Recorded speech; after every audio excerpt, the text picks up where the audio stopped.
Hoje é dia 16 de agosto de 2022. Esse é o 14º evento do programa piloto da Escola de Agentes Democráticos. Estamos recebendo hoje, no formato, estamos usando o Zoom Webinar, diferentemente do que a gente, em geral, adota, que é o Zoom Meeting, com interação e grupos e tudo mais. Estamos recebendo hoje o Joel Pinheiro da Fonseca.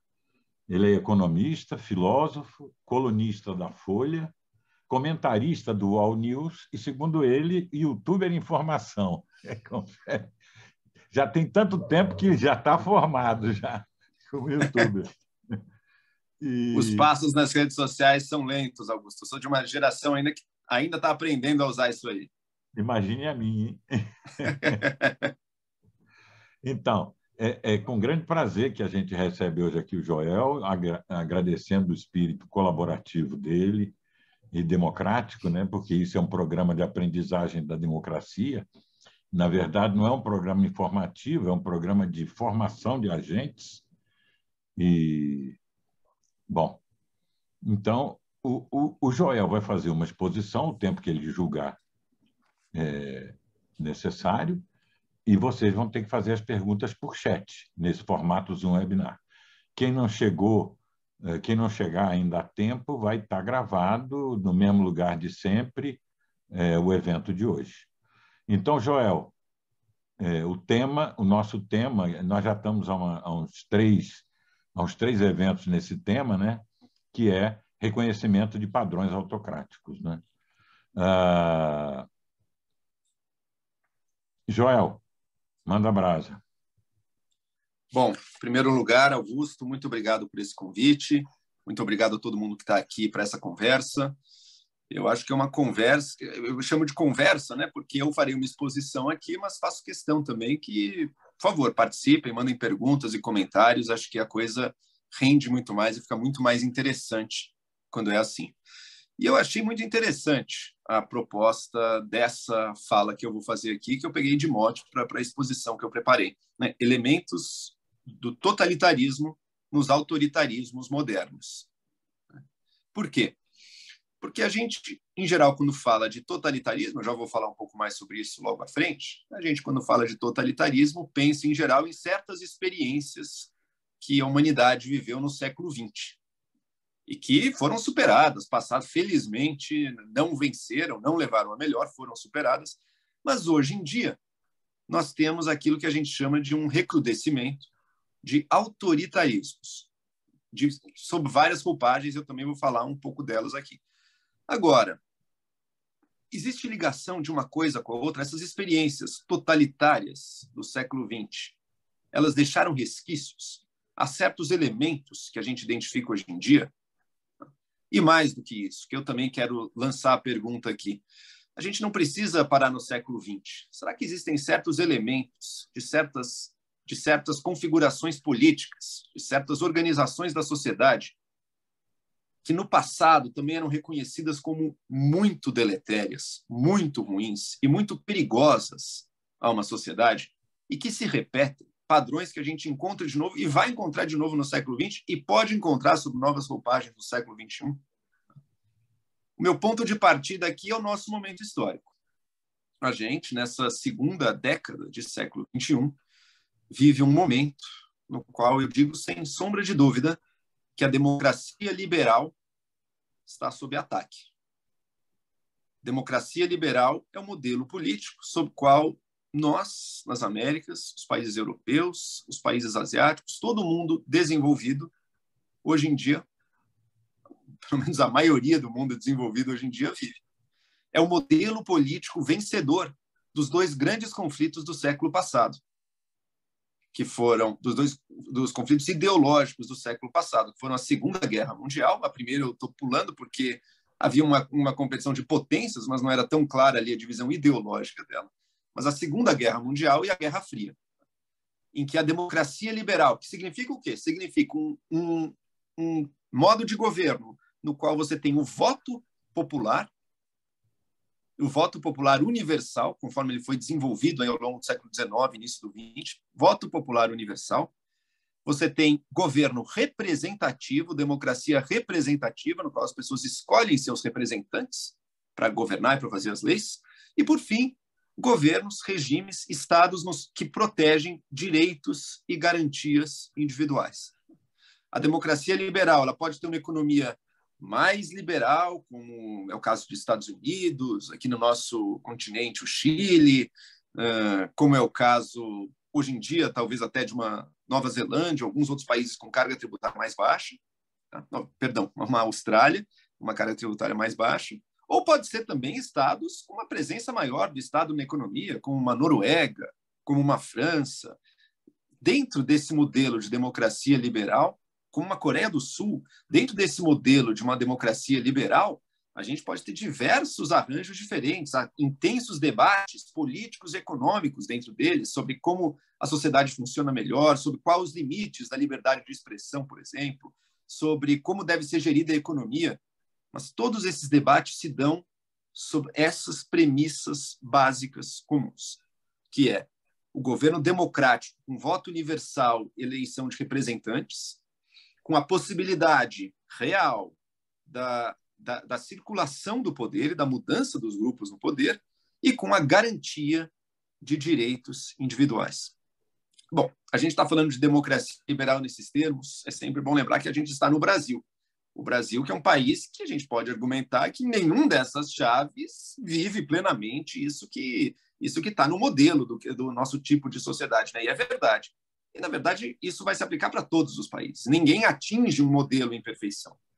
Mas é esse o modelo, é dessa base normativa que sai o nosso entendimento do que é a nossa sociedade, do que é uma boa sociedade e e quais os critérios, os parâmetros nos quais a ação do Estado, a ação das empresas, a ação de grupos da sociedade civil devem se pautar.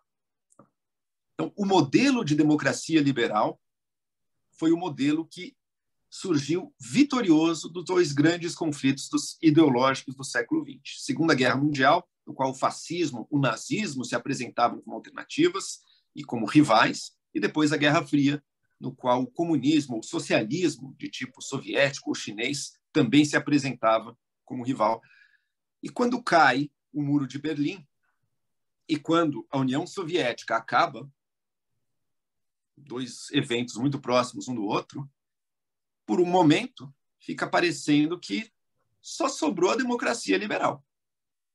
Só sobrou esse modelo que tem direitos individuais, que tem liberdades individuais, no qual o indivíduo não é visto como uma mera engrenagem do Estado, no qual ele tem uma dignidade própria e no qual ele pode se ver como um fim em si mesmo. Regimes que colocam a divergência e o livre debate de ideias no cerne daquilo que é uma boa sociedade. E parece que esse é o modelo dominante e chega-se a falar até mesmo, quem sabe, o fim da história. Não porque não houvesse mais nada no mundo, mas porque todos os outros tipos de governo, ditaduras lá no Oriente Médio, no leste europeu, ainda no sudeste asiático, mesmo a China, mas que era, no início dos anos 90, um país muito atrasado, muito inferior nas suas pretensões às grandes potências ocidentais, especialmente os Estados Unidos. Então, parece que a história está fadada a seguir esse caminho. Ninguém tem grandes dúvidas. A democracia liberal é o regime, é o modelo superior que todos vão buscar e que também promete acabar com os grandes conflitos, porque havia a crença, acho que ela ainda existe em alguma medida também, e até agora tem se mantido, de que entre democracias liberais é muito difícil você ter uma guerra. Né? Tem guerra, em geral, entre uma democracia e uma ditadura, ou entre duas ditaduras. Mas entre duas democracias funcionais, com representantes eleitos, que conversam diplomaticamente, tudo é difícil, pelo menos até agora não me consta que tenha tido algum conflito sério, uma guerra entre duas assim. Tá? Isso valia no início dos anos 90, essa crença na vitória da democracia liberal. Hoje em dia a gente vê ela sob franco ataque. Primeiro, com a ascensão de potências bastante iliberais fora desse mundo democrático liberal ocidental, podemos chamar assim, embora não inclua só países ocidentais, inclua países orientais como o Japão, como a Coreia do Sul, enfim. Mas o surgimento de potências que rejeitam esse modo de organizar a sociedade. Primeiro, a Rússia, que volta a se afirmar militarmente, e segundo, e acho que mas a Rússia, que volta a se afirmar militarmente, mas que de alguma forma ainda parece uma potência, que tem uma herança bélica em decadência, porque já não tem, nem sonha mais em ter o peso e o papel que teve na época da União Soviética. Mas, do outro lado, a China. A China com um regime que se define como não democrático, erigindo aí sim a meritocracia como seu critério, uma ditadura autocrática que impõe um amplo controle sobre a vida dos seus cidadãos, mas que, ao mesmo tempo, também afirma um sucesso econômico e de projetos inigualável no mundo e que está quase destinada a obter a supremacia. Ela de um lado. Esses são, digamos, os rivais externos à democracia liberal. E, paralelamente a isso, a gente vê a ascensão de movimentos internos a essas democracias liberais que parecem atacar as suas premissas mais básicas, atacar as garantias da democracia liberal, atacar seja os direitos individuais, por exemplo, de minorias religiosas, atacar a divisão de poderes, por exemplo, com o aparelhamento dos poderes em nome de um projeto político, a atacar as outras liberdades, como a liberdade de imprensa, tornando a imprensa ou qualquer instituição independente como inimiga jurada do governo, do partido, do líder no poder, tá? Que passam a erodir e buscam solapar as regras formais básicas do funcionamento da democracia, como eleições periódicas, como confiabilidade de eleições, tá? E que, por fim, também corroem, erodem outro elemento que eu vou discutir aqui, que é essencial para o funcionamento de uma democracia liberal. Certas normas não escritas, certas normas de conduta básicas, que sem elas, se você não tiver cidadãos e líderes dispostos a respeitá-las em alguma medida, você rapidamente perde as leis escritas e as instituições que mais ou menos garantem aí a permanência dessa liberdade. Tá? Por que isso é sério? Porque a democracia liberal é, de todos os regimes, de todos os tipos de governo que a gente conhece até hoje, aquele que melhor soube garantir a dignidade humana individual, a garantir as liberdades individuais e a igualdade básica, essencial, sem a qual a gente não tem uma sociedade justa, sem a qual a gente não tem uma sociedade minimamente desejável. E óbvio que eu falar de uma sociedade desejável, eu estou falando do ponto de vista de alguém que vive, que foi criado e que foi educado nesse meio de uma sociedade liberal, ou que quer ser, ou que almeja ser uma democracia liberal também, né?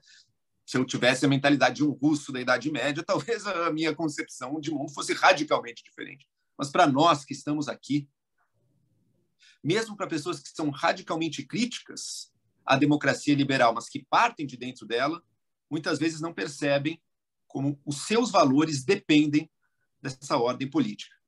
Aqui eu pego como exemplo Platão. Se teve alguém, óbvio, na época de Platão não tinha democracia liberal, mas havia um regime na Atenas daquela época, 400 anos antes de Cristo, um regime que mais ou menos buscava certos valores como esses que eu falei agora.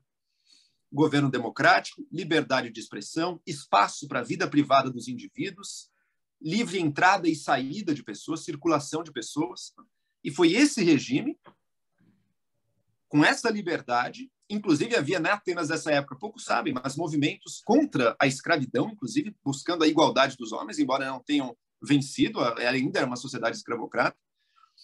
Dentro dessa sociedade, produziu pensadores como Platão, um ferrenho crítico, alguém que odiava todas as bases dessa democracia ateniense e que louvava, em contrapartida, um regime ditatorial, militarista, que era o regime de Esparta. Mas não é à toa que Esparta não produziu um Platão. Esparta não produziu filósofos.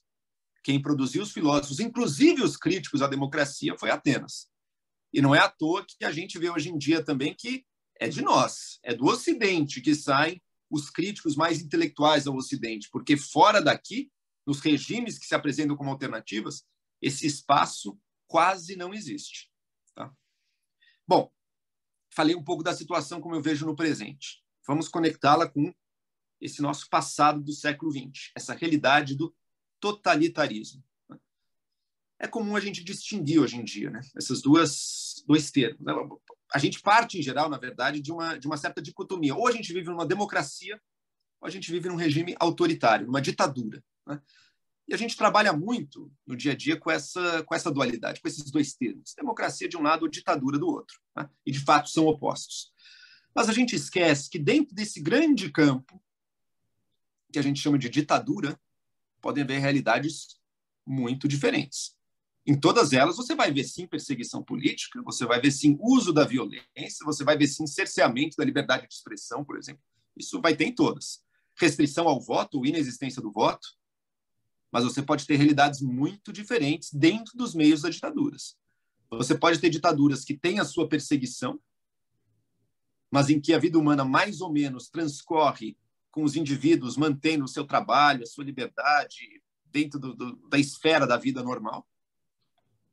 E você tem momentos históricos específicos nos quais se conflagra um estado de quase que uma sensação generalizada de medo total e de controle total da vida humana, na qual a perseguição deixa de ser a perseguição aos subversivos, a perseguição aos hereges, a perseguição aos conspiradores, e passa a ser a perseguição generalizada a praticamente qualquer um. E ninguém sabe se ele é o próximo ou não. E todo mundo tem medo de dar um passo sozinho, porque sabe que pode ser o próximo alvo de uma sanha persecutória interna. Há dois momentos muito claros do século XX em que isso aconteceu. A Alemanha nazista e a União Soviética sob Stalin, o stalinismo. Eram regimes autoritários? Eram ditaduras, sem sombra de dúvida, totalmente. Mas foram muito além do que a imensa maioria das ditaduras. Eu falei um pouco agora de Platão, da Grécia Antiga. Eu acho que cabe aqui retomar e fazer o paralelo entre essa realidade específica do totalitarismo e criar um paralelo entre ela e algo que os antigos, que a filosofia política clássica, de gregos, romanos, medievais, também tratava, a realidade da tirania. Para a filosofia política clássica, a diferença fundamental não era entre democracia e ditaduras, porque para a maioria dos pensadores ali a democracia não era ainda um valor inegociável, tal como ela se transformou ao longo aí do século XVIII, XIX, XX, para nós aqui do Ocidente. Aceitava-se a monarquia não democrática como uma forma de governo perfeitamente legítima. Mas, mesmo assim, via-se a diferença entre o que é uma monarquia ou do que é, muitas vezes, um déspota, alguém que tem um poder total ali num dado momento, e o que é o tirano, a pessoa que faz com que toda a sociedade, todo o funcionamento da sociedade redunde única e exclusivamente para o seu poder e que transforme a vida na sociedade basicamente numa eterna reedição do conflito entre o poder e os inimigos internos, os traidores, as classes que conspiram, que são perigosas ao poder, e toda a mobilização da sociedade é ou para isso, para essa convulsão interna de perseguição, ou para a guerra externa, buscando conquistar ou derrotar algum inimigo externo. Tá? Essa diferença existia na filosofia política clássica. E ela faz sentido para nós aqui, quando eu vi que alguém comentou Hannah Arendt, aí, quando a gente vai retomar agora justamente no século XX, a diferença entre autoritarismos e totalitarismo. Uma diferença feita, em grande medida, pela Hannah Arendt, com diversas particularidades. Eu não quero só me ater ao que ela pensou e escreveu, porque o conceito de totalitarismo, inclusive, vem até antes dela. Né? Curiosamente, ele surge no fascismo como até uma descrição do que seria o ideal do governo fascista, no qual a totalidade da sociedade está a serviço do poder do grupo fascista no Estado. Mas a Hannah Arendt é quem, se eu não me engano, publicou As Origens do Totalitarismo, o grande clássico dela, logo depois da Segunda Guerra, foi em 1951, a primeira edição, olhando para a realidade que o mundo tinha acabado de viver. Estava nos finalmente do stalinismo, o nazismo já tinha sido vencido, né? e olha para essas realidades e diz: aqui a gente tem algo muito diferente. Aqui a gente teve um certo tipo de configuração do poder que inaugurou algo novo. Algo que utilizou, inclusive, da tecnologia moderna de comunicação e de vigilância e de organização, de arregimentação das pessoas, que perseguiu e matou as pessoas aos milhões internamente, não numa guerra externa, lutando contra, mas internamente. Perseguiu em larga escala a sua própria população e construiu uma situação de medo, de um lado medo e de outro fanatismo constantes e totais dentro da sua sociedade. Tá? Algumas... Espera aí um momento aqui que Um momentinho, pessoal. Desculpa, é que eu estou recebendo uma ligação telefônica e eu vou ter que ver como é que eu cancelo essa ligação aqui. Acho que clicando aqui. Um momentinho, gente. Desculpa disso aqui. Quem tem filho pequeno sabe que, às vezes, quando chega a ligação, tem que dar uma olhada. Mas eu vou continuando falando aqui. Hannah Arendt dá alguns critérios.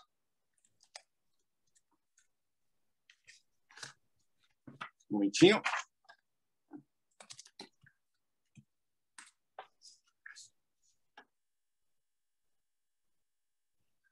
Hannah Arendt dá alguns critérios para distinção entre o autoritarismo e o totalitarismo. Bom, vamos lá. No autoritarismo, e ela inclui aí, inclusive, os governos fascistas. Isso é curioso. Para Hannah Arendt, o fascismo italiano não se tratou de uma experiência propriamente totalitária, e sim autoritária. Você tem perseguição. Você tem perseguição a inimigos políticos do regime. Né? No totalitarismo, você tem a perseguição sem limites. Você tem ninguém sabe se ele está fazendo uma coisa certa ou errada. Não é só o conspirador, não é só o dissidente. É basicamente a todo mundo, e a pessoa pode ser perseguida, inclusive, no atacado, como membro de um certo grupo maior, de uma família, de uma classe vista como um inimigo natural do regime.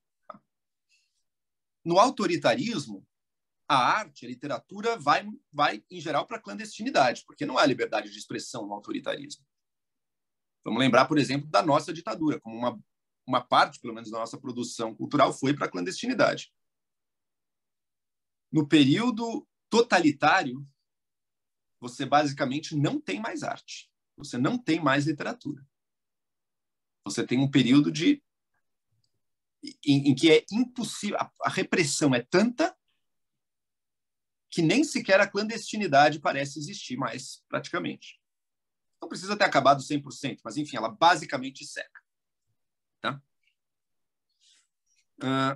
No autoritarismo, você tem um governo que se mantém por meios violentos. Sim, sem sombra de dúvida. Usa a repressão. No totalitarismo, você tem um governo que, além dos meios violentos, depende da constante mobilização de uma massa de fanáticos. E ela traça esse ponto como uma realidade, assim, inescapável do totalitarismo. Ele depende sempre, ele é a relação entre um líder e uma massa. Todo o resto, o aparato do Estado, se ele usa diretamente o aparato do Estado, ou se ele usa forças paramilitares e paraestatais para cumprir as suas vontades, todo o resto fica em segundo plano. É um estado de êxtase fanático em nome de um líder e que apresenta uma proposta ideológica utópica para aquela sociedade. É a busca imediata pela utopia, seja ela qual for, que justifica todo o poder e todas as ações de um líder. Esse é o totalitarismo. Os totalitarismos do século XX estão frescos na nossa memória ainda, graças aos historiadores, graças às aulas que a gente vê no colégio, aos livros que a gente lê, aos filmes que a gente consome no cinema. Todos eles, a todo momento, nos reportam, especialmente para a realidade do nazismo, mas também para os horrores do que foi o comunismo, especificamente o stalinismo, tá? Para que a gente nunca esqueça e para que a gente não sucumba de novo ao que foi aquilo, tá? Para que a gente lembre que qual que é a realidade dessa busca fanática por essa utopia encarnada na figura de um líder, que é o único guia que pode nos levar a ela. A realidade é essa, a realidade concreta, fora da criação dos ideólogos, é o fim da liberdade, é a perseguição e é uma situação em que toda a sociedade vive unicamente ou com medo ou perseguindo uns aos outros e delatando uns aos outros. Tá? Essa é a realidade do totalitarismo. Essa realidade foi, inclusive, colocada em termos de ficção. No 1984, do Orwell, por exemplo. Aquele, evidentemente, ele leva até um grau ali que nem mesmo o stalinismo conseguiu, mas ele basicamente traz os elementos essenciais daquilo para a sua criação literária. E essa é a sensação, é o embotamento total da humanidade. O ser humano, ele de fato se coloca apenas como um servo do poder, apenas como uma engrenagem da máquina, porque ele sabe que se ele der um passo em falso, ele será eliminado. E ele nem sabe direito qual é o passo em falso. Ele vive num estado de terror. Então, tudo o que ele pode fazer é imitar e, se possível, delatar. Porque se não é ele que está delatando, é ele que está sendo delatado. Bom, não é preciso nem dizer que o totalitarismo aparece como uma realidade do século XX, mas ele usa certos elementos que estavam dados em outros períodos históricos também. Quantos líderes carismáticos que fizeram barbaridades não existiram antes do nazismo e do stalinismo, né? Esse mecanismo da delação generalizada do vizinho contra o outro, de um parente contra o outro, ora, isso foi a realidade dos piores momentos da Inquisição espanhola, por exemplo. Então, diversos desses mecanismos estavam ali, mas graças à política de massas do século XX, à nova dimensão que as sociedades, que o poder estatal ganhou no século XX, ele adquiriu nova roupagem. Tá? Felizmente, o totalitarismo do século XX foi vencido. Nós não levaram a melhor. Dedicaram todos os seus esforços à máquina de guerra, à perseguição. Tá? Outro elemento que faltou dizer também, a relação dele com a liberdade de expressão do ponto de vista das ideias. É óbvio, todo autoritarismo cerceia a liberdade de expressão. Todo autoritarismo. O totalitarismo, ele cria um discurso único possível a ser repetido o tempo inteiro. E qualquer coisa que fuja disso será duramente castigada e brutalmente reprimida. A Hannah Arendt buscava ser bem técnica. Ela, no momento, em alguma das edições posteriores do livro, ela até se questiona se o maoísmo na China consistiria ou não num caso de totalitarismo. Ainda não se conhecia bem o que foi a realidade da Revolução Cultural. Tá? Acho que hoje em dia, olhando para trás, dá para dizer, pelo menos na Revolução Cultural, o culto ao mal e a destruição completa da vida intelectual e cultural na China, com certeza. Temos ali um caso, uma reedição do totalitarismo no comunismo chinês. Mas a própria Hannah Arendt diz, depois que passou Stalin, a União Soviética continuou autoritária, mas não tinha mais o que ela considera as características do totalitarismo. Khrushchev foi um governante autoritário, mas não totalitário, pelo menos na visão dela. Tanto é que, veja, a literatura clandestina voltou. Tinha perseguição, é óbvio que tinha censura, mas não era a mesma coisa que tinha sido nos anos anteriores, nos anos de Stalin. Tá? Tanto que permitiu até algum nível de crítica interna e de tentar salvar o regime, jogando para Stalin tudo que tinha sido feito ali nas gerações anteriores. Tá? Bom, mas uma coisa, eu não quero necessariamente me ater à descrição exata e aos regimes que a Hannah Arendt considerava ou não como totalitários. O que eu quero é pegar um pouco em essência certos princípios ali. Veja, um governo que solapa qualquer possibilidade de resistência, qualquer possibilidade mais de independência e que controla totalmente o discurso da sociedade e que coloca para as pessoas como única alternativa da sua existência a veneração ao líder. A gente vê isso em outras realidades, também a Coreia do Norte, reeditando e refazendo isso o tempo inteiro. Há relatos de pessoas que, num incêndio, buscam salvar o quadro com a figura do ditador ali. Podem ser mentira? Podem ser, mas talvez nem sejam. Talvez, infelizmente, talvez o estado de lavagem cerebral e de idolatria fanática que ele promove pode gerar esse tipo de situação. Aqui nas Américas, tivemos a tirania, por exemplo, do Papa Doc no Haiti, que produziu igualmente esse tipo de veneração fanática à figura do tirano, que com seus grupos paramilitares matava milhares e milhares de pessoas e que deixava todos num estado constante de terror. Isso tudo foi vencido, mas isso tudo pode voltar. Não com a mesma cara que teve antes, não talvez com as mesmas ideologias que foram usadas antes, mas com mecanismos muito similares e com esse certo tipo de relação entre líder e massa. Entre líder que encarna o que seria o povo e que combate quem seriam os, entre aspas, inimigos do povo, inimigos internos do povo, e uma multidão de fanatizados que acredita neste líder e que está disposta a tudo para mantê-lo no poder, em nome de uma certa visão utópica que a gente sabe que nunca será realizada. Porque, no fundo, ela é mais uma ferramenta desse poder e desse controle que é exercido na sociedade. Acho que talvez quem melhor... Um momento. Quem melhor traçou os princípios do que seria uma sociedade oposta ao totalitarismo foi o Karl Popper, no seu clássico A Sociedade Aberta e os Seus Inimigos.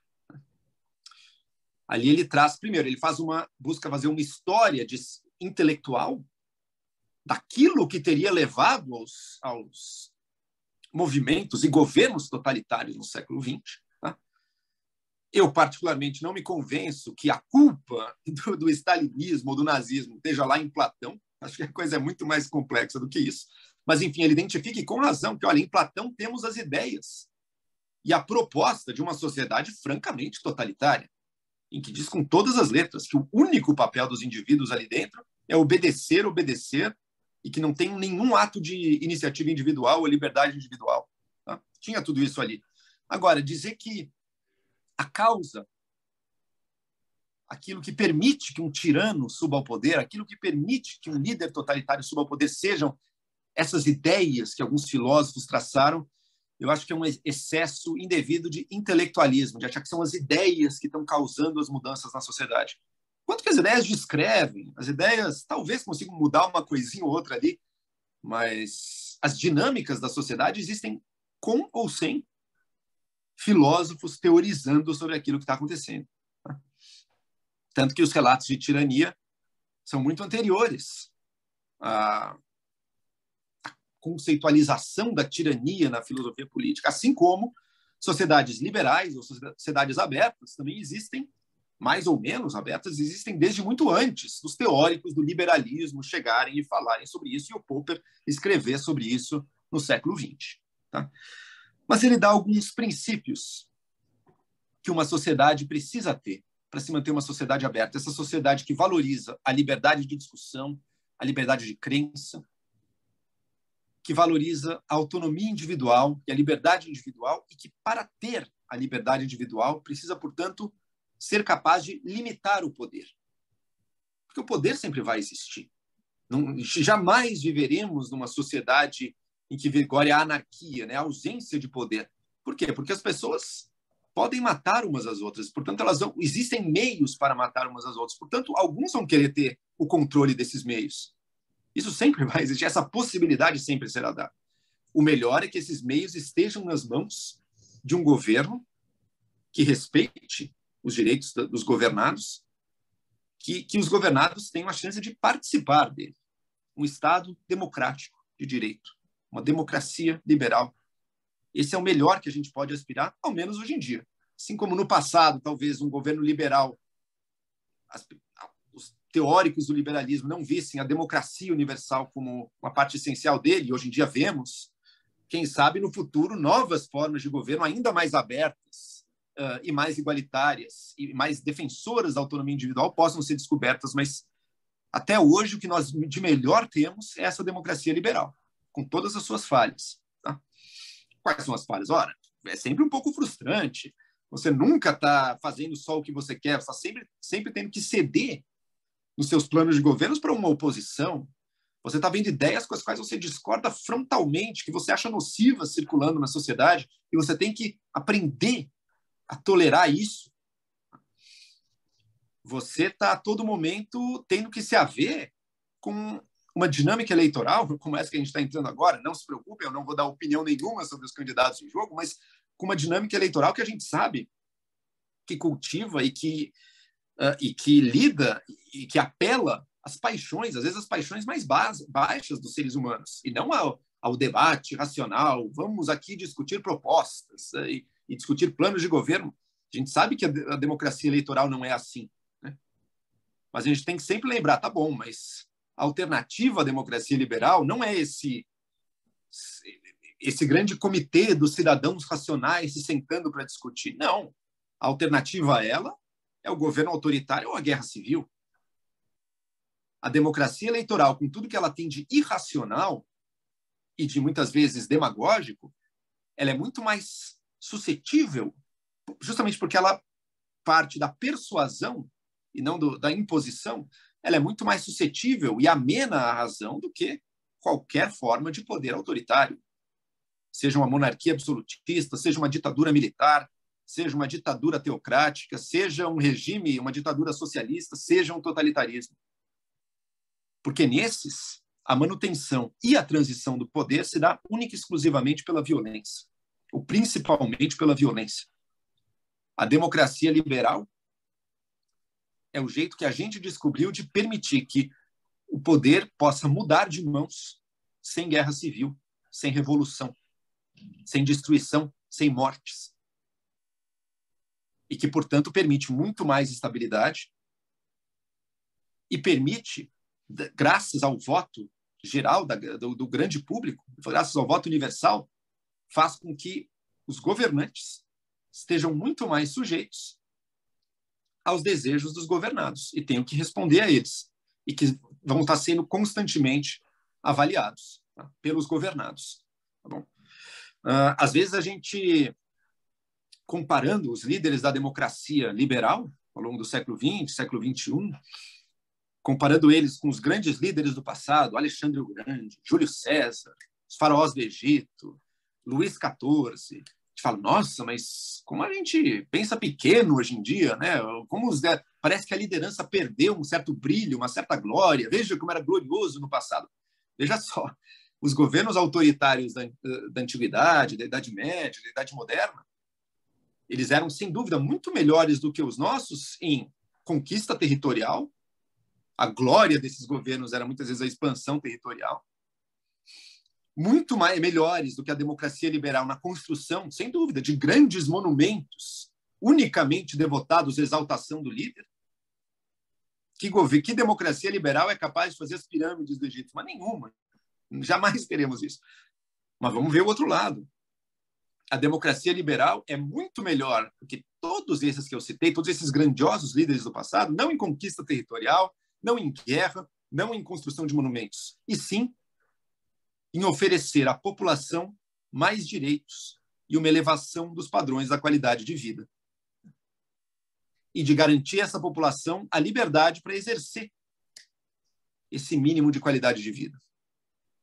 Então, não deixe a comparação histórica te enganar, sabe? O que aquilo que a gente tem, que a gente meio que toma por barato, que é, governantes lutando aqui para dar mais comida para os pobres, para melhorar, para aumentar a taxa de alfabetização, para criar condições melhores de vida a populações vulneráveis, para defender de perseguição certos grupos, para dar aos trabalhadores uma garantia de direitos, para dar à imprensa um espaço para agir livremente. Tudo isso, a gente acha que isso é meio... é óbvio que o governo vai fazer isso. Não era óbvio. O governo faz isso porque ele tem essa forma que a gente conhece hoje em dia.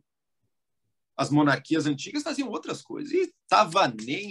Claro, não queriam que passasse fome, porque se o povo está com fome, eles se enfraquecem, mas jamais era o objetivo você melhorar a qualidade de vida da população. Enfim, isso só para resumir a importância da democracia liberal, mesmo com todas as suas imperfeições.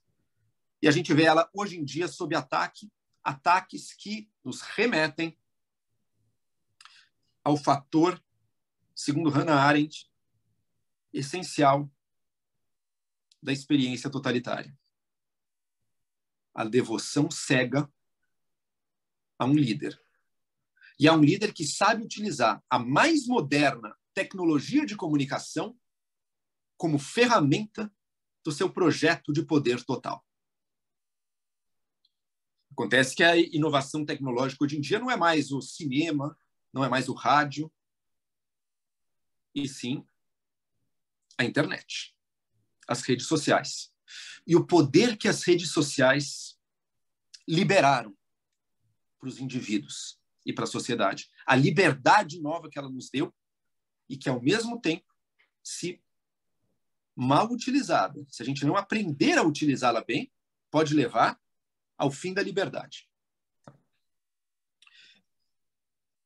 O que as redes sociais permitiram à humanidade nesse início do século XXI? As redes sociais, pela primeira vez na história, deram poder para qualquer indivíduo, primeiro, acessar a informação que ele quiser e que o interessar, e não aquela informação que foi selecionada para ele, para uma massa de indivíduos, por produtores de televisão, produtores de cinema, censores estatais, grandes líderes religiosos. Não. O indivíduo está no protagonismo do seu consumo de informação e, com as redes sociais, do outro lado também. O indivíduo tem a possibilidade de, ele próprio, gerar informação e gerar opinião que pode ser consumida por milhões de pessoas. Graças às plataformas que a gente tem disponível, na prática, quase que gratuitamente para todos nós. É como se a gente tivesse dado um megafone na mão de cada indivíduo. Só que um megafone muito mais forte. Um megafone que, se você falar coisas que os outros querem ouvir, você chega no ouvido de todos os cidadãos desse país. Isso é um poder enorme nas nossas mãos. Isso é um aumento enorme da liberdade que a gente tem em nossas mãos. Isso nos traz oportunidades riquíssimas, inimagináveis para gerações passadas. Se qualquer um de nós quiser aprender sobre ciência, consultar arquivos históricos, consultar dados, ler jornais de outros países, conversar com cidadãos de outros países ou de outras cidades, isso está ao alcance de todos nós hoje em dia. Ler livros, acessar filmes, séries, enfim, isso está ao alcance de todos nós, de uma forma que nunca antes esteve. No passado, se eu quisesse aprender sobre ciência, bom, eu me matricular numa universidade, mas quantos tinham acesso a uma universidade? Uma minoria. Eu vou ler periódicos, mas quem tem acesso a isso? Só quem tem muito dinheiro. Hoje em dia difundiu. Hoje em dia, durante uma pandemia, a gente tem cidadãos comuns acessando papers científicos, seja por vias legais ou por vias ilegais, mas que são tão facilmente acessíveis que é como se a diferença entre o legal e o ilegal estivesse deixando de valer, e discutindo ciência, e aprendendo a discutir durante isso. Ao mesmo tempo, essas tecnologias permitem que a gente dê vazão ao que de pior há na nossa natureza. As paixões mais destrutivas da nossa natureza. Por exemplo, se aglutinando só entre quem pensa igual a nós, só quem reforça os nossos pensamentos, as nossas ideias e os nossos anseios de poder, e se distanciando cada vez mais de quem não pensa como nós. E tornando esses grupos rivais cada vez mais não adversários num embate democrático, mas inimigos. Passamos a vê-los cada vez mais como inimigos, como verdadeiros demônios que querem o fim da sociedade. E se eu vejo o meu adversário como um demônio contra o qual tudo é justificado, em nome do meu lado, que em geral vai estar expresso num líder do meu lado, que representa, que tem a coragem, que tem a capacidade de representar o meu lado, se eu vejo o inimigo como demônio, eu provavelmente passarei também a me comportar como um demônio. Porque ele não vai seguir as regras. Eu sei que ele não vai. Ele é o inimigo. Ele quer o mal. Eu vou ser o certinho, o bonzinho que vai seguir as regras e vou ser derrotado? Eu não. Se para ele vale tudo, para mim, contra ele, vai valer tudo também. E se ambos os lados pensam dessa maneira, e se ambos os lados agem assim, e se ambos os lados empoderam líderes que apontam nessa direção, está aberto o caminho para a destruição da nossa ordem democrática liberal. Está aberto o caminho para a destruição daquilo que o Popper via como os três princípios que precisam valer na sociedade, que são instituições, ou seja, instituições independentes, divisão de poderes, né, dentro do Estado, mas também instituições de fora do Estado, como uma imprensa, como institutos, como universidades, que não são governadas politicamente. Então, instituições que têm as suas regras, pessoas que precisam incorporar essas instituições, porque nenhuma instituição existe sozinha, você precisa ter pessoas dispostas a mantê-las sempre em funcionamento. Não é porque alguém escreveu numa Constituição que o Ministério Público é diferente do Poder Executivo, que hoje, num papel, há 30 anos atrás, que isso vai valer hoje em dia. Se a gente não tiver pessoas dispostas a manter no dia a dia essa distinção, ela passa a ser apenas a palavra no papel. Então, instituições, pessoas e, por fim, o que Popper chamava de tradições. Né? Justamente essas normas não escritas, essas normas de conduta. Você não vai estar mentindo o tempo inteiro, né? E ainda mais se orgulhando da sua mentira. Você não vai estar descendo sempre mais na escala da baixeza e da ofensa para degenerar o debate público para chegar às fronteiras do confronto físico, a troca de socos entre as pessoas, né? Ou da troca de tiros entre as pessoas. Você não vai achar ok que um lado comece a criar grupos armados para se defender e para levar adiante seus interesses na sociedade, porque isso é um baita de um perigo. Mas nesse clima que a gente está vivendo hoje em dia, tudo isso começa a meio que se desmanchar. Todas essas garantias, instituições, pessoas e tradições que a gente tinha na sociedade, e de forma imperfeita, bem imperfeita, numa sociedade como a brasileira, tudo isso começa a ficar muito mais turvo, muito mais tênue. Então, regras eleitorais. Parecia óbvio que todo mundo vai respeitar as regras eleitorais. Veja, os Estados Unidos, a democracia mais antiga em exercício contínuo, colocou isso em xeque. Você tem uma maioria de um campo político americano que acredita que as eleições foram roubadas. Você tem um problema enorme em mãos. E por que acreditam nisso? Em última análise, porque hoje em dia, essa liberdade, esse poder que a tecnologia nos deu de nos comunicar, permite a formação desses campos radicalmente antagônicos e que se realimentam. E que podem perder completamente qualquer vínculo com qualquer noção de busca objetiva da verdade e boa-fé, confiança mútua, mínima, nas relações entre membros de grupos rivais. Conforme essas duas coisas se corroem, se degradam, a gente chega nessa situação que, se continuar nessa esteira, é óbvio que a gente está, aqui eu estou projetando para o futuro, mas não é impossível que chegasse uma guerra civil americana, como certos intelectuais americanos já chegam a desenhar. Não que esteja em vias de acontecer, mas é o caminho natural. É o caminho natural, e se não for na guerra civil, é daí sim, na reedição do governo autoritário com fortes características totalitárias, como a gente vê cada vez mais num país como a Índia, a maior democracia do mundo, que rápido agora se degenera numa democracia de um partido único com o poder, num partido que estabelece o fundamentalismo religioso hindu como ideologia oficial e que persegue cada vez mais minorias religiosas e que tem na devoção fanática ao seu líder máximo o grande fator de união daquela sociedade. A Índia é hoje em dia um totalitarismo tal qual foi a Alemanha nazista? É óbvio que não. Pelo menos ainda não. Ela caminha nessa direção? Olha, infelizmente caminha.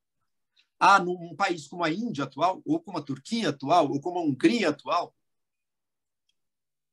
ou por um caminho diferente, como a China atual, coisas muito similares ao que a gente vê nas democracias ocidentais, infelizmente há. Em todos esses aí, por exemplo, você vai ver a formação intensa de milícias. No caso da Índia, inclusive armadas, mas pelo menos no campo digital, cujo único objetivo é humilhar, caluniar, destruir a reputação e ameaçar e intimidar aqueles que não baixem a cabeça para o projeto de poder dominante. Isso tudo está acontecendo lá, está acontecendo também na Hungria, na Turquia, está acontecendo nos Estados Unidos, está acontecendo em diversos países. John Stuart Mill, grande filósofo do liberalismo do século XIX, um homem muitas vezes à frente do seu tempo em diversas questões, como democracia representativa, como direito das mulheres, ele dizia algo que faz todo sentido para nós hoje em dia. A ameaça à liberdade de expressão e à liberdade de imprensa e a liberdade individual, de maneira geral, ela pode vir do Estado, sim, mas ela não vem apenas do Estado. Uma sociedade totalmente tomada por uma opinião pública intolerante e que persiga, e que reprima, e que ostracize pessoas por pensar diferente, ela também é uma ameaça à liberdade individual, especialmente à liberdade de pensamento, à liberdade de expressão, mesmo que não seja o Estado ali censurando. Uma multidão de pessoas enraivecidas que intimida alguém e impede ele de se expressar, com medo de ter sua reputação destruída, com medo de ser caluniado, com medo de ser ameaçado e talvez até fisicamente agredido, como acontece, por exemplo, com jornalistas em tantos países hoje em dia. Isso também é, mesmo que não venha do Estado, isso também é uma forma de você destruir as liberdades individuais. E isso que John Stuart Mill talvez não tenha percebido ali, mas que a gente vê claramente hoje em dia, isso está sempre ligado a um projeto de poder, que também vai incluir o Estado. Só para terminar aqui a minha fala, também não quero me estender muito, a gente vê nisso um tipo de processo, um tipo de progressão social, um tipo de padrão que já foi identificado desde os gregos antigos, desde, inclusive, um inimigo da democracia, como era Platão. E que ele dizia, olha, o excesso de democracia, ou seja, o excesso de liberdade individual, em que não há mais lei, em que cada um faz o que quer.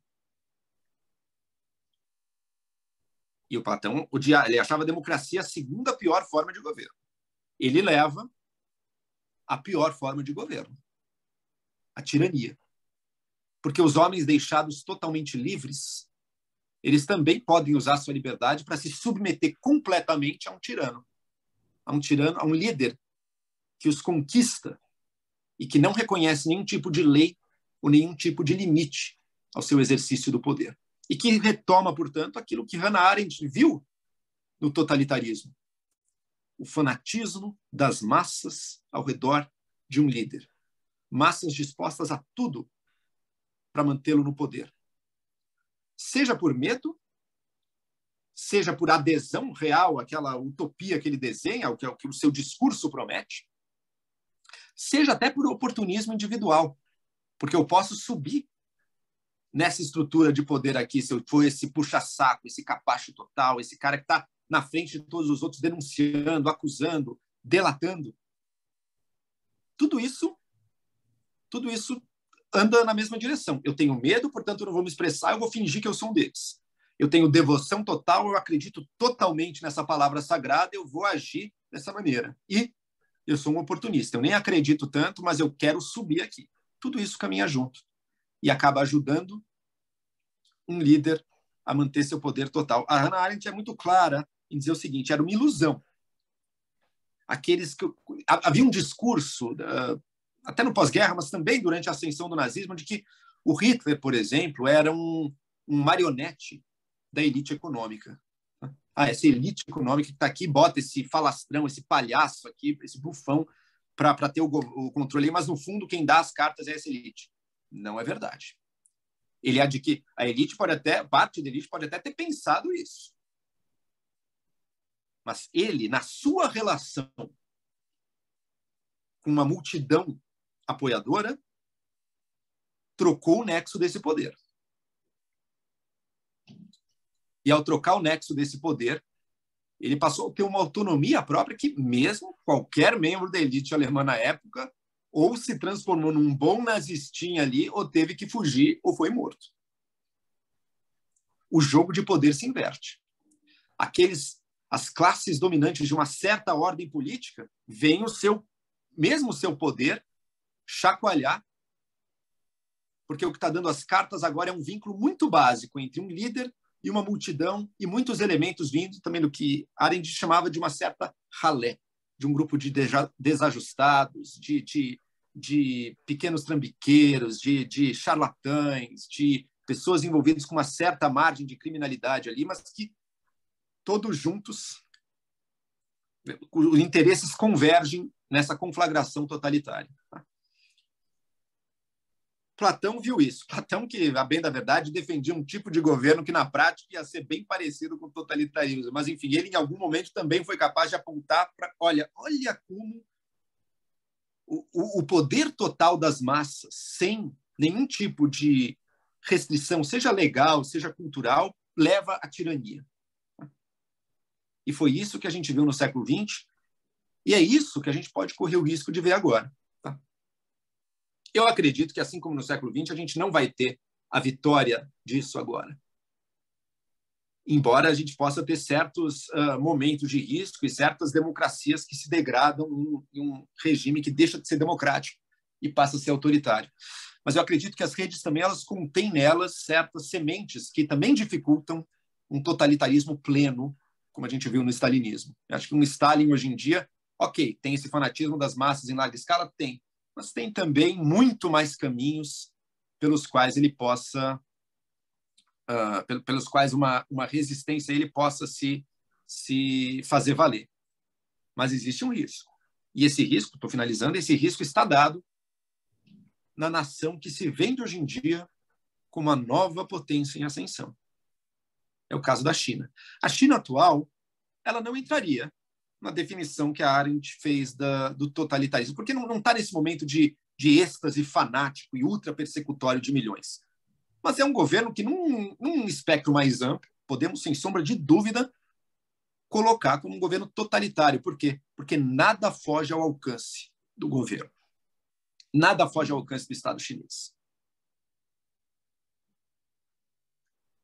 Ele permite um certo grau de liberdade individual, desde que não toque na política.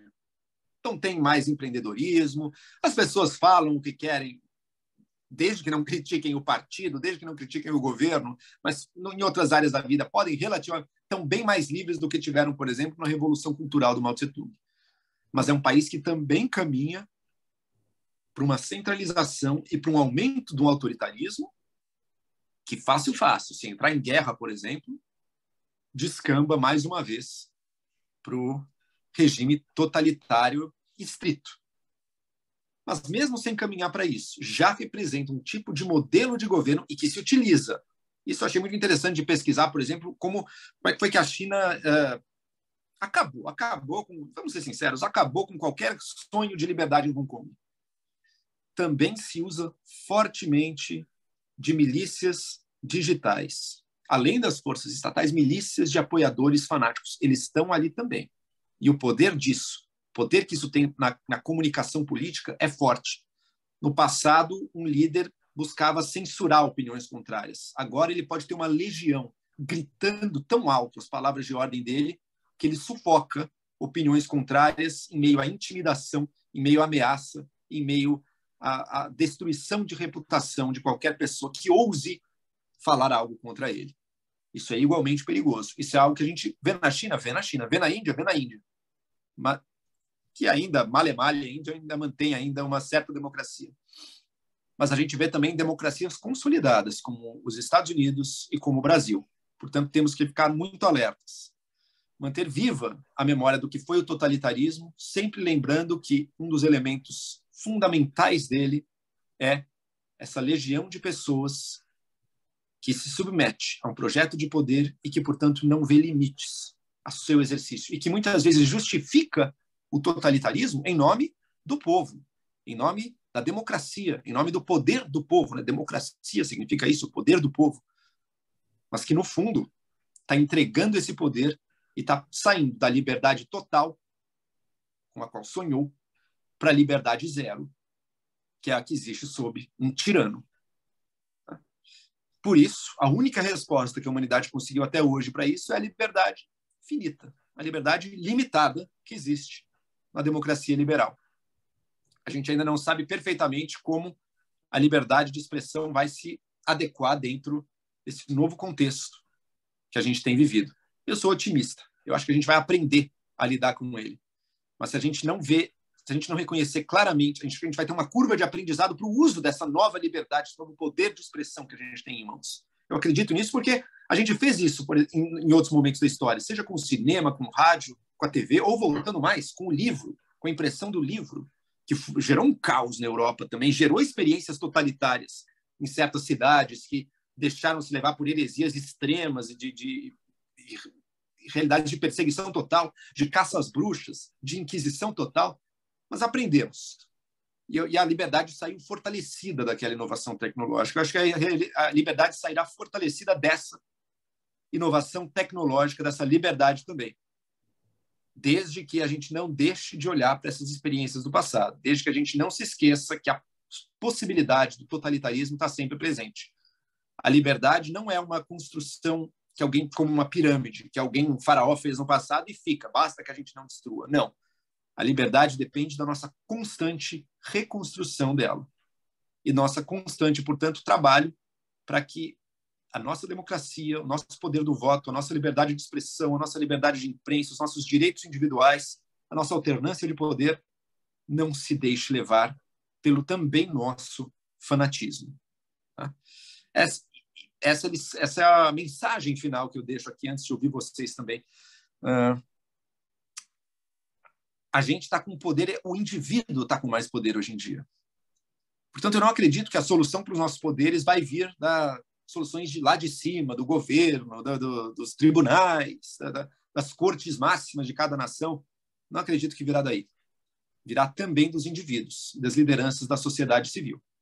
Portanto, uma conversa como essa é parte desse processo de solução, desse processo de tornar essa maravilha da tecnologia em uma ferramenta da liberdade e não uma ferramenta do totalitarismo.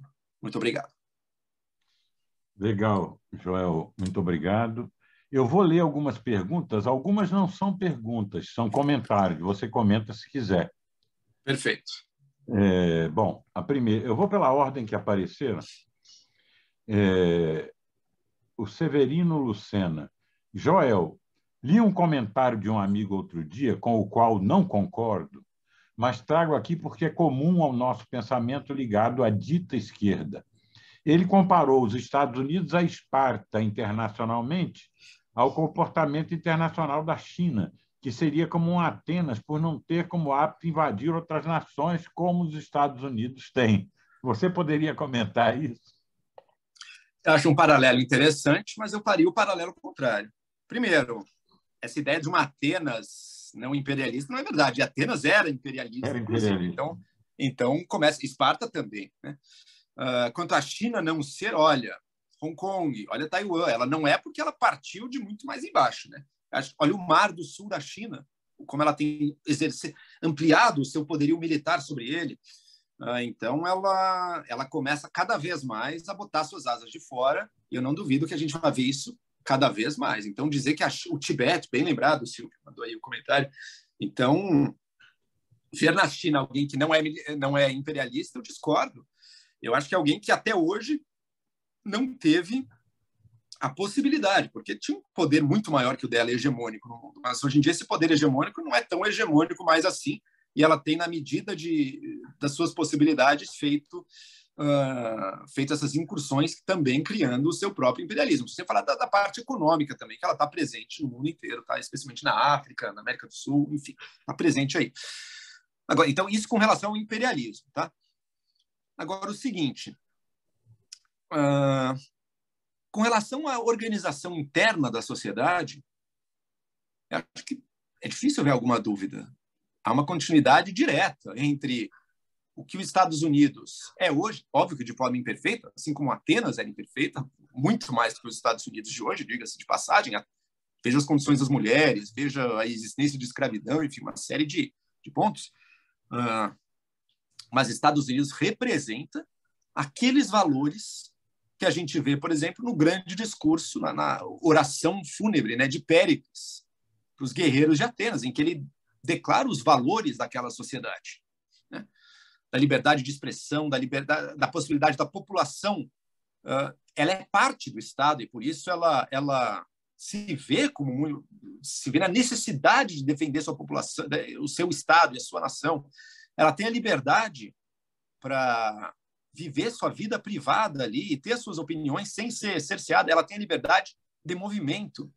Estrangeiros podem entrar aqui e nossos cidadãos podem sair. Inclusive, filhos de estrangeiros foram importantes na filosofia da Grécia clássica, aí, dos pré-socráticos, dos tempos de Sócrates também, né? Então, claro, você pode ter 1000 críticas aos Estados Unidos, mas ali você tem uma preservação das liberdades individuais, inegavelmente, mas muito superior a uma China, que até outro dia estava limitando o número de filhos que um casal podia ter, forçando, inclusive, a milhões de abortos por pressão estatal mesmo, um Estado que cerceia violentamente a liberdade de expressão. Você acha que você não é livre nos Estados Unidos? Mas experimenta na China falar alguma coisa contra o governo para ver o que é. E lá é não poder usar uma rede social de outro país, é precisar ficar preso num mundinho deles, governado, controlado e vigiado 100% pelo governo, e não só de cima para baixo, não, hein? Com massas de apoiadores fanáticos também linchando as pessoas que ousam discordar lá dentro. Não se esqueçam disso. Um Estado que está promovendo um verdadeiro genocídio contra minorias étnicas dentro de si, né? Os muçulmanos uigures lá, né? Sendo levados em grande quantidade para campos de, entre aspas, reeducação, mas campos de concentração, né? Enfim, a perseguição política constante. O paralelo é o contrário. A sociedade militarista, ditatorial, nos moldes de Esparta, está muito mais para a China do que para os Estados Unidos, que tem a democracia e a liberdade individual. Eles são Esparta, com 1000 problemas, como Esparta tinha. Esparta também era imperialista. As relações internacionais sempre são um campo de, digamos assim, entre aspas, hipocrisia, né, das nações, porque se você for, não, agora eu só negocio com democracias, bom, então o resto do mundo inteiro vai ficar nas mãos das piores ditaduras que você possa imaginar. Então, algum nível de transigência na área do direito das relações internacionais sempre vai existir, né? A Cíntia está perguntando, né, por que esse paralelo é útil? Eu acho esse paralelo útil, Cíntia, porque até o nosso entendimento de quem a gente é como sociedade passa por essa identidade forjada e que a gente vê como tendo origem nessa Grécia clássica. É interessante isso, né? Os autores liberais do fim do século XVIII, início do XIX, estavam olhando também para Atenas. Estavam dizendo, olha, o que era a liberdade para eles, o que é para a gente. Há muitas diferenças, sem dúvida, mas as semelhanças também. Há uma linha do uso da razão, da autonomia do indivíduo, da autonomia do pensamento, do valor de você questionar o que está acima, que tem tudo a ver com o que foi cultivado em Atenas e com o que é, em alguma maneira, cultivado nas nossas sociedades. A gente, mesmo quando a gente não é, mesmo quando a gente vive uma sociedade conformista e com algum nível de perseguição, a gente gosta de se ver como uma sociedade de liberdade, uma sociedade de democracia, uma sociedade em que o indivíduo tem o direito de discordar, porque ele tem uma autonomia própria, porque ele não é apenas um meio para o topo, uma parte do todo social, que é a única coisa que importa. Não, ele importa. Então, a gente é herdeiro dos gregos nesse sentido. Então, eu acho que, de alguma maneira, aqueles debates dali importam para cá. Fora toda a questão da dinâmica, né? Duas potências, como eram Atenas e Esparta. Isso é o que o Tucídides, historiador grego, via ali. Será que, de alguma maneira, talvez fosse inevitável, né, que elas entrassem em conflito? Né? E hoje em dia a gente olha para essa história, estuda a história dos gregos antigos e pensa, bom, será que a gente também está... Portanto, as potências estão fadadas a entrar em conflitos umas com as outras também? Essa é a roda inevitável da história? Há muito material para se pensar. É próprio da mente humana e da razão humana buscar padrões, buscar paralelos, buscar causalidades. É assim que a gente entende o mundo. Eu vou priorizar as questões e depois, tendo tempo, eu volto às observações. Bom, Carlos Dalla pergunta. Volto à questão que coloquei no último encontro. Como desarmamos a bomba da extrema-direita usando justamente esta narrativa para justificar a liberdade de serem reacionários em diversos níveis, acusando seus críticos de estarem sendo ditadores do politicamente correto? Bom, em primeiro lugar, entendendo de onde parte... Porque, ok, qualquer grupo político inescrupuloso desses vai ter lideranças realmente terríveis. Tá? Mas para estar tendo efeito na sociedade, ele também vai ter que ter o apoio de muita gente, que não necessariamente é terrível também, mas que está se deixando levar por algum motivo por aquilo, e aquilo está fazendo algum sentido. Tá? E lembrando que essas dinâmicas sociais sempre têm um quê de mimetização, né, de paralelismo entre dois lados. Então, entender de onde parte isso, entender quais as condições para que isso tenha surgido na nossa comunicação, no nosso ganho de liberdade, e conseguir estabelecer vínculos de confiança. É por aí que eu não acho que nada disso vai se resolver, por exemplo, na argumentação dura e seca, com fatos, com dados e tudo mais, porque é muito difícil você mudar alguém dessa maneira. A argumentação é uma parte necessária. Seu lado vai precisar ter isso, inclusive para os seus próprios membros se justificarem e entenderem a posição deles, tá? E para pessoas em dúvida considerarem os diversos pontos. Mas ele não vai acabar com o outro lado, não vai convencer um outro lado, porque a dinâmica política ela diz respeito muito mais ao poder do que às ideias dos diversos lados, aos valores dos diversos lados. Mas o que você pode fazer, e o que eu acredito que a gente tem que fazer agora, é restabelecer a confiança mínima entre as pessoas, de um lado, e entre as pessoas e as instituições. Tudo que é institucional, tudo que é impessoal, tudo que é coletivo hoje em dia está sob suspeita. Tá? A imprensa, a pesquisa científica, tribunais, tudo isso hoje em dia paira uma aura de suspeita contra eles. Eu não sei se vai ser o bastante para acabar com essa suspeita, mas sem dúvida ela pode talvez ser reduzida se a gente conseguir aproximar. E essas são instituições essenciais para a vida de uma sociedade democrática moderna. Tá? Mas acho que a gente pode aproximar as pessoas. E acho que elas têm que entender. Acabou o tempo em que a autoridade fala, eu tenho doutorado, então eu falo uma coisa na imprensa, a imprensa publica a minha opinião e a sociedade meio que aceita. Quem não aceitar, bom, também não faz nada porque não existe muita outra coisa fora disso. Acabou esse tempo. O argumento de autoridade acabou. A carteirada institucional acabou. É um pouco como a Igreja Católica na época da imprensa, tipográfica e da reforma. A autoridade natural do Papa acabou. Agora tem alternativas. Se eu quiser mostrar que eu sou melhor que essas alternativas, vai ser no diálogo, vai ser estabelecendo vínculos, vai ser mostrando, peraí, cara, isso que você está dizendo sobre a imprensa, sobre os institutos de pesquisa, sobre seja lá o que for, você sabe realmente como eles funcionam? Você tem contato com isso? Em geral, não tem contato, porque é uma realidade muito distante. A realidade da universidade. Quantos fantasmas não são criados acerca da universidade hoje em dia? Porque as pessoas não conhecem. Em parte, ok, porque não tiveram interesse, mas também em parte porque quem está na universidade também não teve o interesse de se aproximar do grande público. Porque não, aquilo é o meu território, é o meu jogo de poder internos, é o meu jargão, eu domino isso aqui, eu não aceito que pessoas de fora venham me questionar. Aceite o questionamento. Mostre o que é a vida na universidade. Deixa eu fazer um paralelo aqui. O que está em alta hoje em dia? Hoje está em alta o pessoal, a relação pessoal com, por exemplo, um formador de opinião no qual você confia.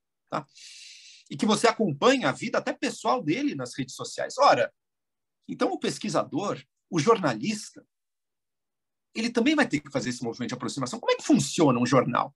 Por acaso é o grupo da diretoria ali meio comunista ou de direita, seja lá o que for, que se sente e diz, vamos falar isso aqui para acabar. Não é assim que funciona. E quem conhece a imprensa sabe que não é assim, mas quem não está presente não sabe. Então vamos abrir as portas, vamos abrir as câmeras, vamos aumentar a transparência, vamos aumentar esse diálogo e mostrar, olha, a vida do jornalista é muito parecida com a sua. Talvez tenha dentro da redação do jornal, que você jura que é o demônio, alguém que, no fundo, é parecido com você, mas que também está buscando... Como é que eu descubro a informação? Qual é o processo? Por que essa afirmação aqui eu julgo que eu posso fazer sobre uma notícia e essa outra aqui não? Isso tudo é distante. Na ciência, por que esse resultado, por que esse remédio digo que funciona e esse aqui que não? Qual é a diferença? Por quê? Eu acho que a gente tem que apostar nessa possibilidade de trazer, de diminuir a distância entre o especialista e o público, entre o especialista e o amador. Porque a tecnologia hoje em dia permite isso.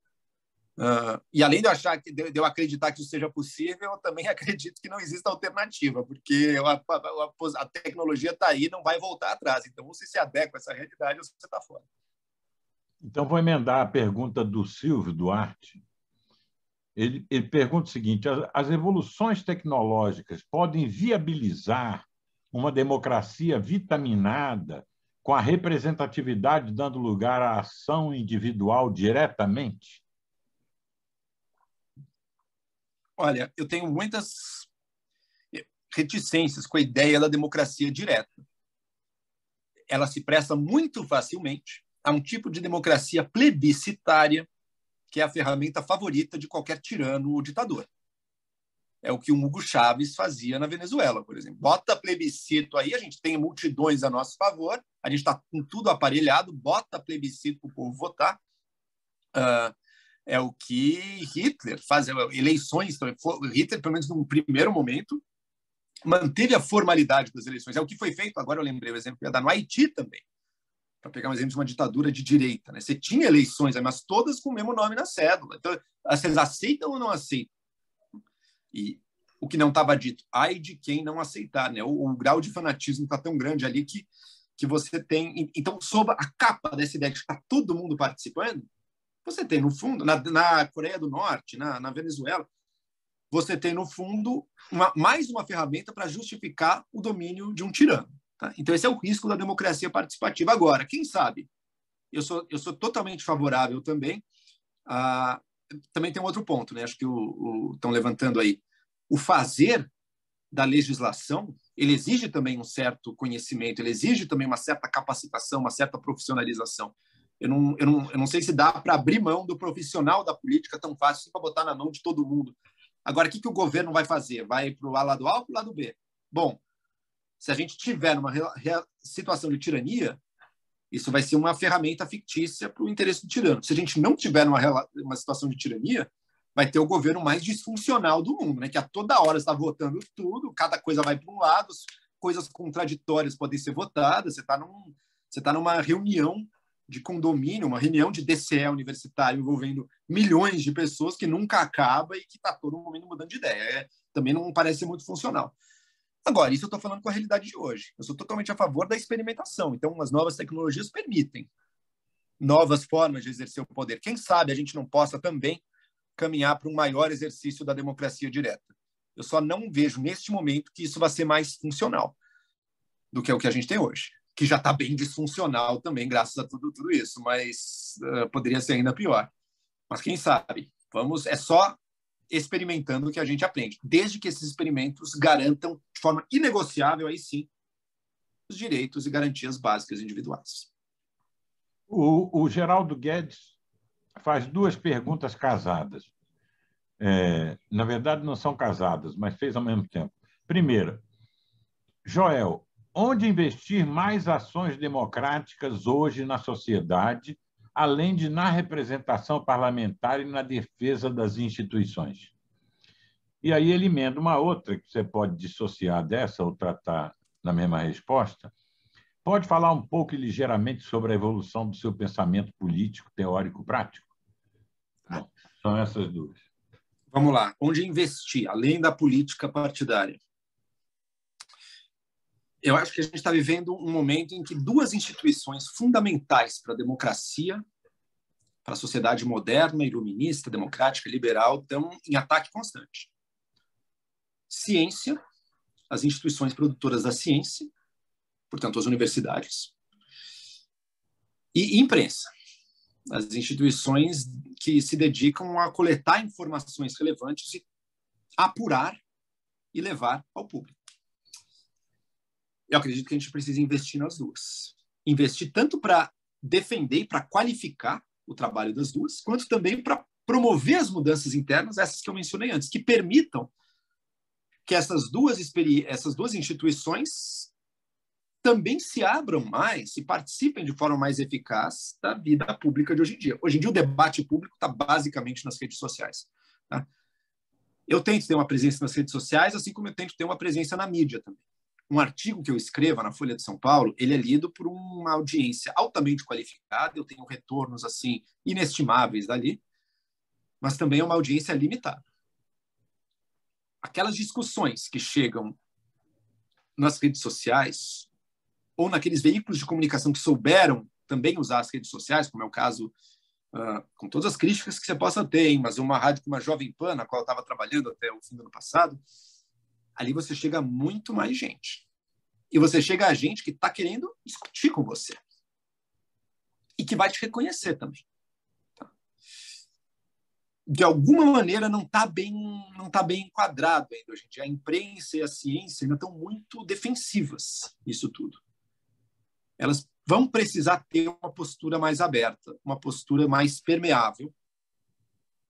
E saber conciliar isso ao rigor e à objetividade que elas precisam cultivar, porque sem isso elas perdem a razão de existir.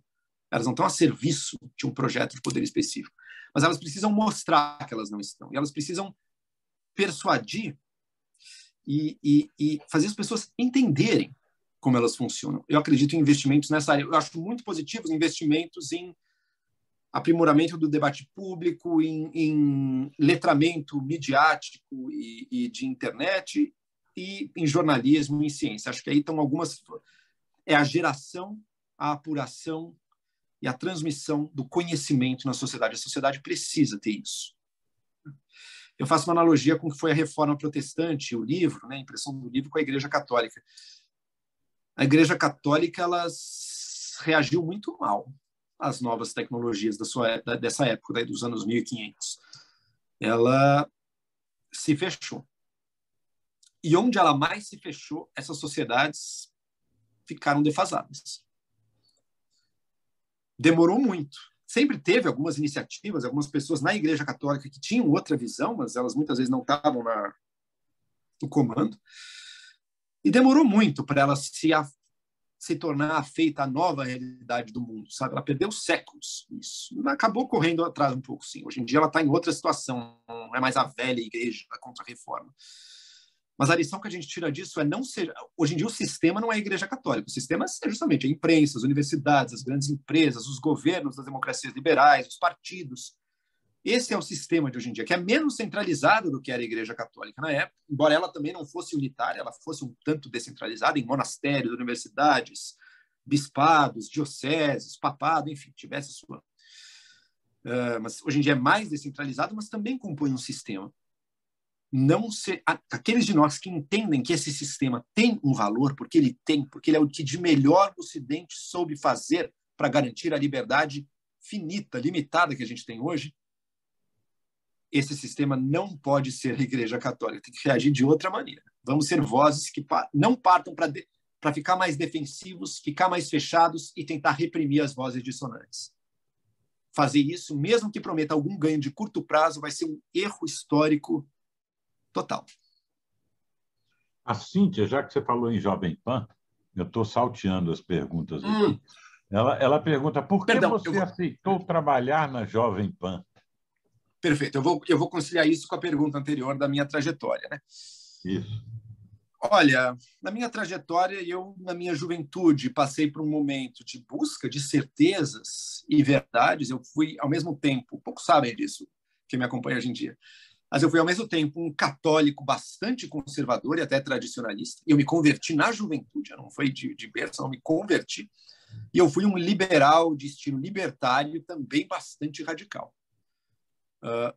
Muito nesse meio das redes sociais, da discussão na internet, fascinante de descobrir outras fontes que jamais me foram apresentadas na escola, ou na faculdade, ou na mídia. E é riquíssimo descobrir isso. Mas conforme você avança no debate, no seu crescimento intelectual, você também passa a ver que as suas certezas de um momento atrás, também elas próprias, estão cheias de incertezas, estão cheias de erros também, e você vai progredindo. Tá? Então, eu vejo muito minha trajetória assim. Eu entrei na Jovem Pan num momento em que eu já não era mais nenhuma dessas duas, não pertencia mais forte a nenhum desses dois movimentos, seja de um catolicismo radical, bem conservador, ou seja, do libertarianismo total, que são duas coisas bem diferentes, né? Mas, de algum modo, eles também...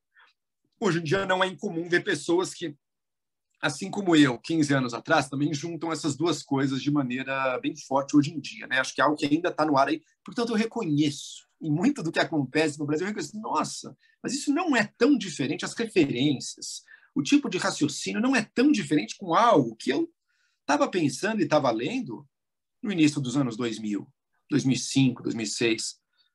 O que é que quando eu estava lendo isso, ninguém pensava assim. Hoje em dia já tem uns grupos bem grandes e um pouco perigosos pensando assim. Mas, enfim, eu reconheço um pouco daquilo.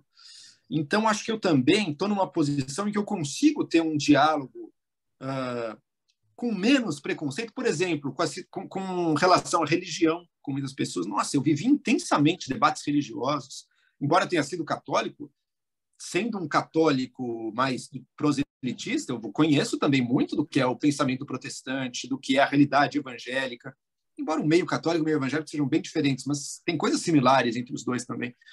E acho que eu estou numa posição que eu parto de um pouco menos de preconceito quanto a tudo isso, quanto ao que é ser de direita, uma direita mesmo.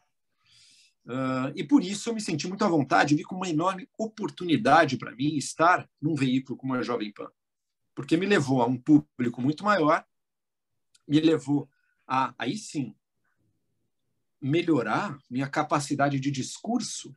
É um treino assim intensivo no seu discurso e na sua retórica, que você num mundinho de academia, de pessoas que pensam como você dificilmente vai desenvolver. Porque você não está no dia a dia do debate, não é veja bem, eu concordo com você, mas eu dou essa nuance diferente. Não é. É a discordância frontal e total contra alguém que está do seu lado, gritando coisas contrárias a você, para uma plateia assistindo, que você vai ter que, de alguma maneira, dialogar com ela também. Então, achei que foi muito legal para mim ter essa passagem, mas também eu me divertia fazendo o Morning Show na Jovem Pan, mas eu também é algo que suga energia. Né? 1h30 de debate ferrado todo dia, você sai dali sem querer escrever muito, sem querer fazer suas redes, você sai dali querendo não pensar tanto nisso mais. Então, eu senti também que no momento agora eu preciso me dedicar a outras coisas.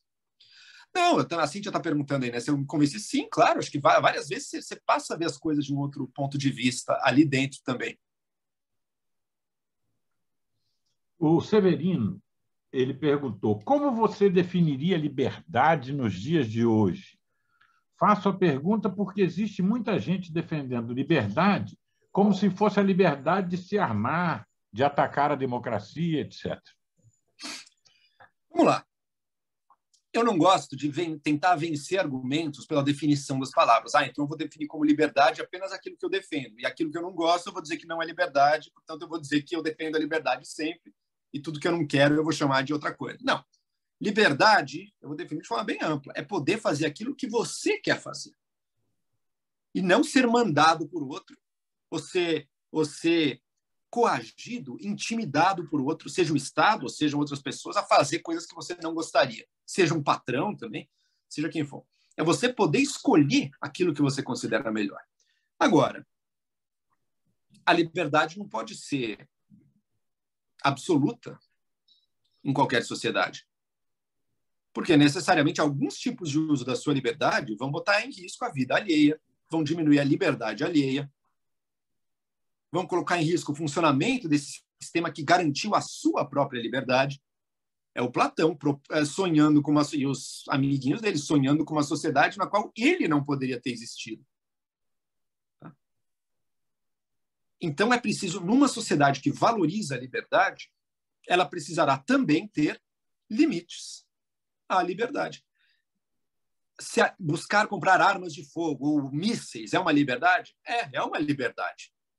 Querer a liberdade de xingar e caluniar todo mundo é uma liberdade? É uma liberdade, mas é uma liberdade que não é compatível com uma ordem democrática, civilizada e liberal. E é uma liberdade que, se você der agora, amanhã vai servir, inclusive, para acabar com a liberdade que permitiu ela. Legal. Aqui, ainda no negócio de Jovem Pan, o Rodrigo perguntou: você sente falta dos debates com Adrilles Jorge? Sim, eram divertidos. Agora ele também saiu do Morning Show, né? Eu saí para escrever livro, para fazer minhas redes, ele saiu porque ele está candidato, aí é deputado federal. Mas sinto, acho que tinha debates legais. Ele tinha que aprender aí sim a respeitar mais o tempo de fala do outro e não interromper tanto. Mas fora isso, é uma pessoa bem-humorada, inteligente, às vezes abjeta na sua devoção ao Bolsonaro, mas enfim, na minha visão. Mas, enfim, me divertia com ele, com a Zoe e com todos os outros com quem eu troquei e com quem eu discuti ali.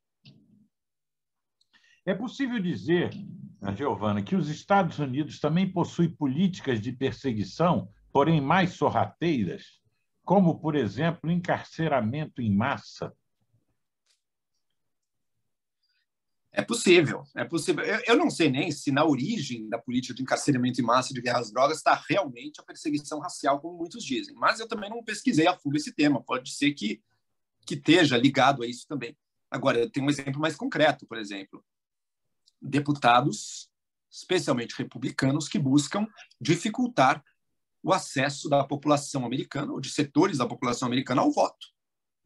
Pô, um baita de um cerceamento à liberdade. E daí eu vejo, nossa, o Brasil está atrás dos Estados Unidos em diversos pontos, mas nesse ponto a gente está muito na frente. No Brasil, todo cidadão adulto tem facilmente o acesso ao voto. E até uma coisa que a gente veria como um cerceamento da liberdade acabou ajudando a termos essa liberdade e a dificultar essa perseguição seletiva, que é o quê? Que é a obrigatoriedade de você tirar seu título de eleitor. Lá nos Estados Unidos não é obrigatório.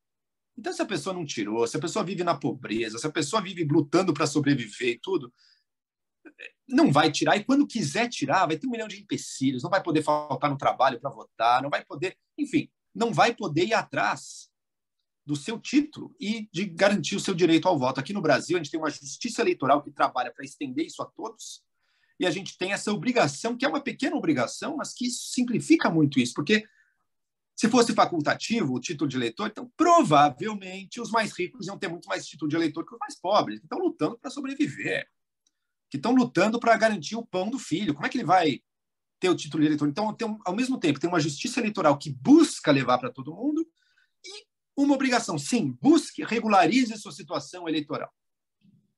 Isso acaba botando a gente em outra situação. Aqui no Brasil não existem grupos populacionais que não conseguem ter acesso ao voto. Nos Estados Unidos, infelizmente, a gente tem isso acontecendo.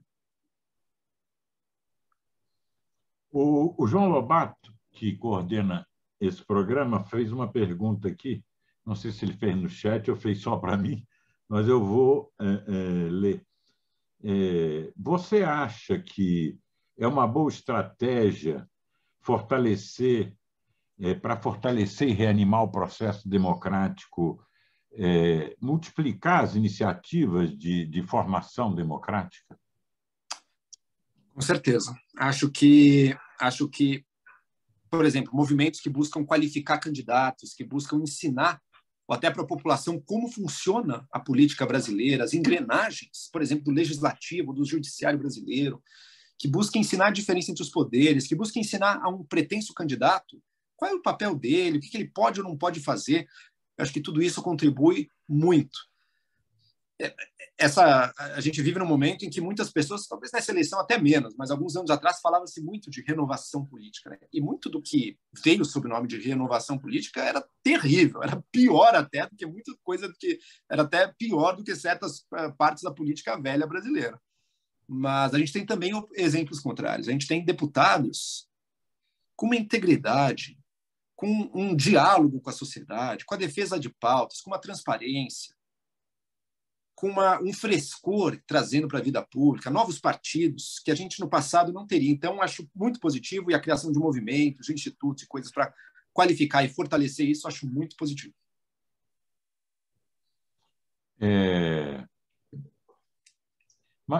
Eu acho que é a Cíntia ainda agora que emenda com essa sua resposta.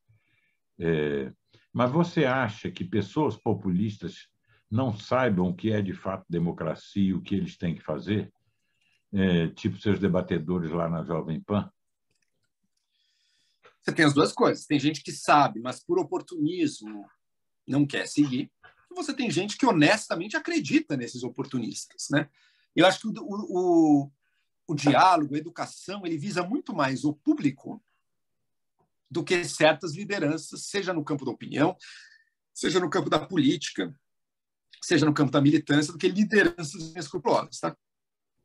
Eu acho que a educação ela visa, primeiro, a educação do público e a formação de líderes comprometidos com a ética, que vão poder estar de várias posições, tá? Você vai poder ter líder ético ou não ético, na direita, na esquerda, no centro, entre os socialistas, entre os liberais, entre os conservadores, todos eles. Qualquer capa ideológica se presta a um uso populista, a um uso demagógico, a um uso que corrói a democracia liberal.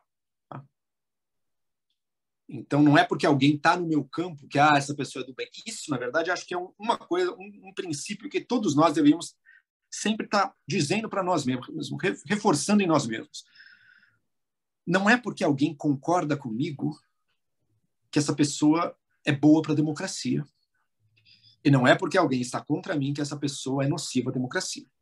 Pelo contrário, hoje em dia a oposição se dá muito mais entre aqueles que, embora discordem quanto ao mérito, quanto à posição política, concordam nos valores e na manutenção de uma sociedade, de uma convivência democrática, e aqueles que, espalhados em diversos campos, minam essa sociedade, essa convivência democrática. A gente vai ter que aprender a olhar muito mais para quem está com a gente nos valores que importam e não nos valores que a gente diz, nos valores que a gente escreve nas nossas bandeiras, na nossa cor do nosso uniforme e nas nossas palavras de ordem.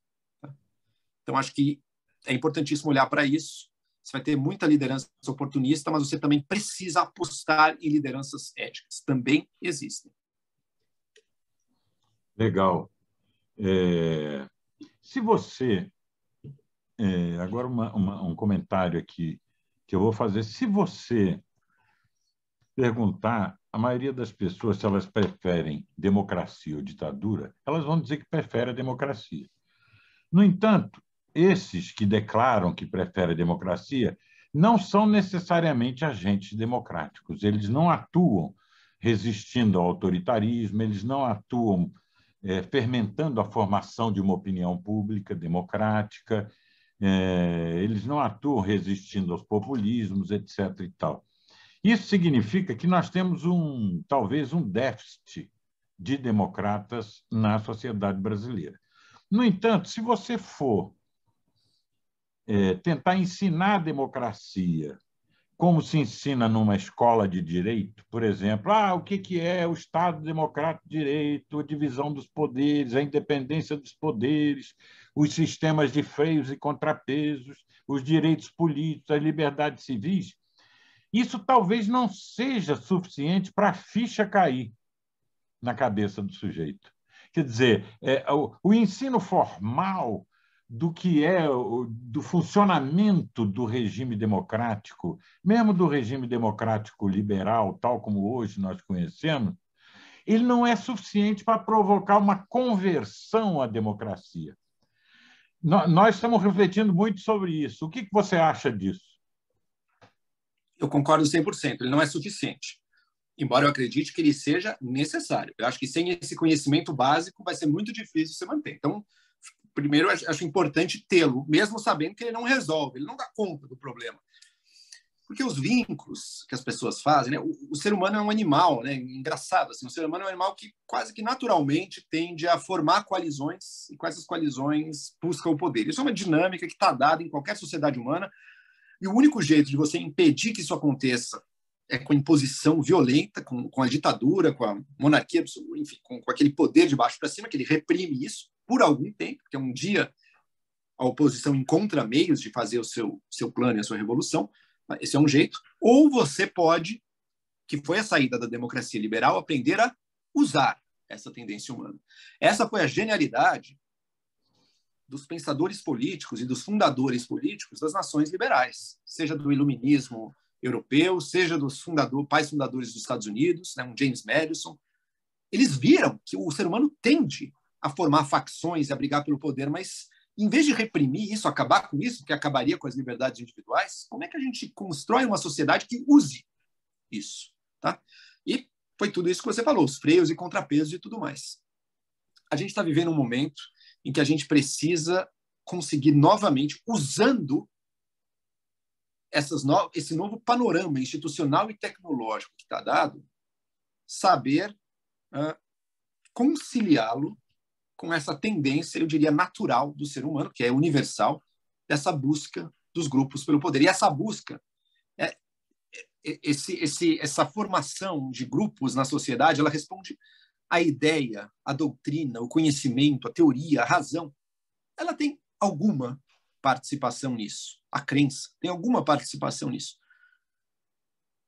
Mas fala muito mais alto nisso aí uma certa dinâmica de temperamentos, de formação de times que vem antes da ideologia e da crença, tá? e que vão determinar, em grande medida, a ideologia e a crença. Essa formação de times, de facções, se torna preocupante quando você mina a confiança nas instituições que fariam tudo isso funcionar, quando você mina a confiança entre os cidadãos. E para recuperar a confiança, mais do que ensinar, mais do que apelar para a razão individual, acho que a gente tem que apelar para os vínculos. E os vínculos, na era das redes sociais, são os vínculos pessoais. Acho que a gente tem que fazer a reaproximação pessoal das instituições, que vão se tornar menos impessoais e que têm que abrir as suas portas e o seu funcionamento e a sua transparência para as pessoas, para elas verem que lá dentro tem pessoas como elas. E se a gente consegue formar algum tipo de identificação, a gente consegue, quem sabe, escapar do risco da fratura total da sociedade. Isso sempre foi feito nas sociedades. Você tem grandes, digamos, crenças de fundo, você tem certas premissas básicas, você tem certos grupos que a sociedade meio que concorda que ela tem que respeitar. Como é que você forma isso? É convencendo as pessoas? Não, o convencimento vai ter uma parte, mas não é a parte principal. Você vai ter que garantir esse vínculo de confiança. Eu acho que ele vai passar pela relação pessoal hoje em dia, e nisso eu acho que o Brasil talvez tenha mais recursos humanos à sua disposição do que outros países. Porque, veja só, o Brasil é um país que, na sua história, nunca primou pelo radicalismo e pela divisão profunda da ideologia. Com todas as nossas injustiças, com todas as nossas violências, aqui é um país também em que o vínculo humano sempre se coloca acima, seja da divergência política, seja da divergência religiosa, seja da divergência ideológica. Então, acho que, de alguma maneira, a cultura brasileira, talvez, mais do que dos países hispânicos, da América do Sul, da América Central, mais do que os Estados Unidos, também outro país que se divide ideologicamente assim, o tempo inteiro, em brigas muito frontais e profundas, quem sabe o Brasil tem em si certas sementes ou certas possibilidades culturais de convivência e da criação de vínculos afetivos entre a população que possa ter algum tipo de resposta nessa era das redes, que é a era dos vínculos pessoais.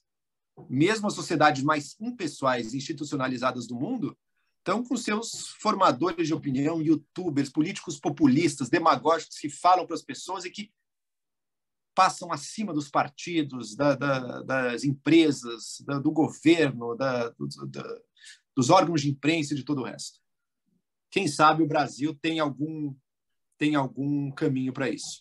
É uma aposta, né? O futuro a gente não conhece. Talvez estejamos fadados a todo mundo degringolar para a guerra civil, para a ditadura, mas eu não aposto nisso, eu não acredito nisso. E acho que o Brasil, que não se fraturou no passado, olha que curioso, né?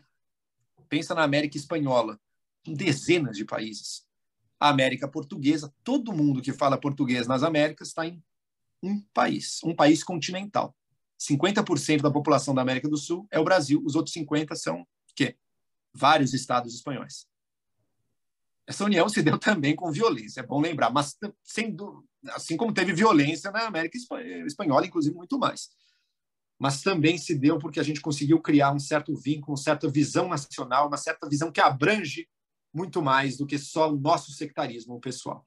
Enfim, quem sabe o futuro, o Brasil tem algo a ensinar. Legal. Joel, muito obrigado pelo seu tempo, pela sua contribuição, muito importante aqui para o nosso processo. Sobraram algumas questões e observações aqui no chat, nós vamos gravar o chat e eu mando para você. Porque eu não consegui fazer todas as perguntas, aliás, está chegando ainda, porque isso vai ultrapassar o nosso tempo. Eu, então, quero agradecer mais uma vez a você, agradecer ao pessoal que ficou aqui e também ao que vai assistir esse evento que foi gravado. E nós não temos na próxima, se eu não me engano, na próxima, não é, Juliana? Na próxima terça-feira, não, mas na outra terça, sim. É isso mesmo? Isso mesmo, isso mesmo. Então, vamos pular essa terça-feira agora, na outra terça, sim. Acho que o Gabriel e o Renato. Depois, eu acho que o Pedro Doria. Bom, nós estamos aí trazendo o pessoal que está sintonizado com a temática da democracia e acho que isso está sendo muito bom para todo mundo. Então, um grande abraço a todos. Abraço, Joel. Bom, Augusto, da minha parte, deixa eu só dar umas palavrinhas finais, então. Muito obrigado por esse convite. Acho que esse tipo de conversa é parte da solução, é parte do progresso que a gente, enquanto sociedade, precisa fazer. Então, para mim, é sempre legal e importantíssimo participar disso. Espero que vocês também tenham visto como uma experiência enriquecedora. E deixar, então, aqui para todo mundo que está me assistindo, quem não me conhece, Joel Pinheiro, e procure também nas redes sociais. Eu estou lá no Instagram e no Twitter como Joel Pinheiro 85 e tenho também meu canalzinho de YouTube, Joel Pinheiro. É isso aí, muito obrigado. 85 é o ano que você nasceu? É o ano que eu nasci. Sou um legítimo millennial. Legal. Grande abraço, então, pessoal. Um abraço a todos. Augusto, muito obrigado.